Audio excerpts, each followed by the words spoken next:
अशा पद्धतीचे स्वच्छ पाय कोणाला नाही आवडत, पण प्रत्येक महिन्यात पार्लरला जाऊन पेडिक्युअर करायला सगळ्यांनाच नाही जमत. त्यामुळे मी आज तुम्हाला घरच्या वस्तूंमध्ये पेडिक्युअर कशा पद्धतीने करायचं ते सांगणार आहे. सगळ्यात पहिले एका बकेटमध्ये मी थोडंसं कोमट पाणी घेतलं आहे आणि त्यामध्ये मी शॅम्पू घातला आहे. 2 पंप एवढं शॅम्पू, म्हणजे तुम्ही 1-2 रुपयाचा सॅशे घातला तरी पण चालेल. आता यामध्ये मी अर्धा लिंबाचा ज्यूस घातला आहे आणि ते लिंबू पण तसंच टाकून दिलं आहे पाण्यामध्ये आणि छान प्रकारे याला ढवळून घेतलं आहे पाण्याला. आणि या पाण्यामध्ये मी आता 15 ते 20 मिनिट पाय छान प्रकारे बुडवून ठेवणार आहे, जेणेकरून ते छान भिजतील. त्यानंतर मी एक ब्रश घेतलं आहे टीथ क्लीन करायचं आणि त्याच्यावरती टूथपेस्ट लावून घेतलं आहे आणि त्याने मी माझे नख क्लीन करून घेणार आहे. आता जे नखांमध्ये घाण असते ना ती पूर्ण क्लीन करून घ्यायची अशा पद्धतीने. आता या सगळ्या गोष्टी घरामध्ये खूप इझिली अवेलेबल असतात, त्यामुळे कोणत्याही प्रकारचा पैसा खर्च करायची आपल्याला गरज नाही पडत. आता जे आपण अर्धा लिंबू पाण्यात टाकलेलं तेच घ्यायचं आणि त्याने छान प्रकारे नख क्लीन करायची. आता हे लिंबाने का म्हटलं मी, कारण की लिंबाने छान प्रकारे खूप छान असे नख व्हाईट निघतात, आपले जे काही येल्लो झालेले असतात ते. आता यानंतर मी स्क्रब करून घेणार आहे. स्क्रब करण्यासाठी मी इथं तांदळाचं पीठ घेतलं आहे, त्यामध्ये मी हळद घातली आणि लिंबाचा ज्यूस घेतला आहे.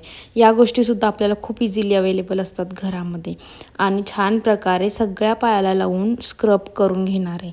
आता हे सगळं मी बाहेर बाल्कनीत करते, तुम्ही छान बाथरूममध्ये घेऊन केलं तरी चालेल. हा तुम्हाला जो मेस दिसत असेल तो मी मुद्दामून ठेवला आहे याच्यासाठी की हा मेस होतोच. आता तुम्ही बघू शकता की पाय माझे किती घाण झाले, तर हे सगळे आपल्याला क्लीन करायचे. तर ते क्लीन करण्यासाठी अशा पद्धतीचं एक टूल्स येतं पेडिक्युअर किटमध्ये. जर तुमच्याकडे हे नसेल तर तुम्ही छान प्रकारे एखाद्या दगडाने म्हणा कशानेही क्लीन करू शकता. त्यानंतर ते क्लीन करून झाल्यानंतर आपले पाय छान वॉश करायचे आणि आपण कोणत्याही प्रकारचं मॉइश्चरायझर लावायचं जे तुम्ही लावत असाल ते, किंवा अगदी खोबऱ्याचं तेल लावलं तरी पण चालेल.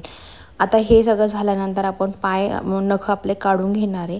आता छान अशा पद्धतीचे नख सगळ्यांनाच आवडतात, मलाही आवडतात, पण मी नाही ठेवू शकत कारण तुम्ही बघू शकतात मी थोडेसे जरी नख ठेवलेत माझ्या शूजचे हाल अशा पद्धतीचे होतात. त्यामुळे मला नख पूर्ण काढायला लागतात. तर असो, तर आता मी नेल पॉलिश लावून घेणार आहे माझ्या आवडीची. तुम्ही तुमच्या आवडीची नेल पॉलिश लावू शकता. छान प्रकारे अशा पद्धतीने प्रत्येक महिन्याला आपण घरच्या घरी पेडिक्युअर करू शकतो, कोणत्याही पद्धतीचे पैसे न खर्च करता, आणि आपले पाय क्लीन ठेवू शकतो. तर मी पण करते. तुम्ही बघू शकता किती छान प्रकारे माझे पाय क्लीन झाले. जी काही डेड स्किन होती ती पूर्ण निघून गेलेली आहे. तुम्हीसुद्धा अशा पद्धतीने करू शकता. थँक्यू.